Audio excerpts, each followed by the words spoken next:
எண்ணும் எழுத்தும் திட்டம். கொரோனா காலத்தில ரொம்பவே ஹெல்ப்ஃபுல்லா கை குடுத்த ஸ்கீம் இதுதான். ஏன்னா, அந்த கற்றல் இடைவெளிய தவிர்க்கிறதுக்காக குழந்தைங்கள வீடு தேடியே போய் வாலண்டியர்ஸ் வச்சு நம்ம கவர்மெண்ட் டீச் பண்ணது தான் இந்த எண்ணும் எழுத்தும் திட்டம். அண்ட் இந்த எண்ணும் எழுத்தும் திட்டம் வந்து அதில ஒரு பாட்டு தான் இந்த இல்லம் கேடித்தல் கல்வி அதுக்கு கீழ இருக்கு. இந்த எண்ணும் எழுத்தும் திட்டம் என்ன அப்படிங்கிறது என்னன்னா, குழந்தைங்களுக்கு நல்லா எழுத படிக்க தெரியணும். மேத்ஸ் நல்லா தெரியணும்.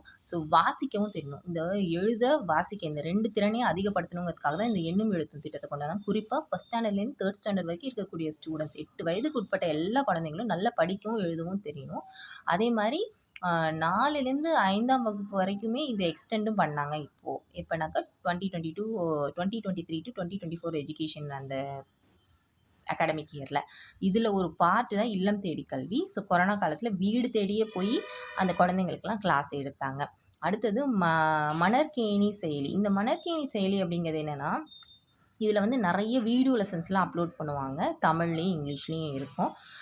ஸ்டூடண்ட்ஸ் 1 ஸ்டாண்டர்ட்லேருந்து 12த் ஸ்டாண்டர்ட் வரைக்கும் இருக்கிறவங்க இத பார்த்து நம்ம கத்துக்க முடியும். ரொம்பவே யூஸ்ஃபுல்லான ஒரு வெப் போர்ட்டல் இது. மணல்கேணி அப்படிங்கிற ஒரு ஆப்பு.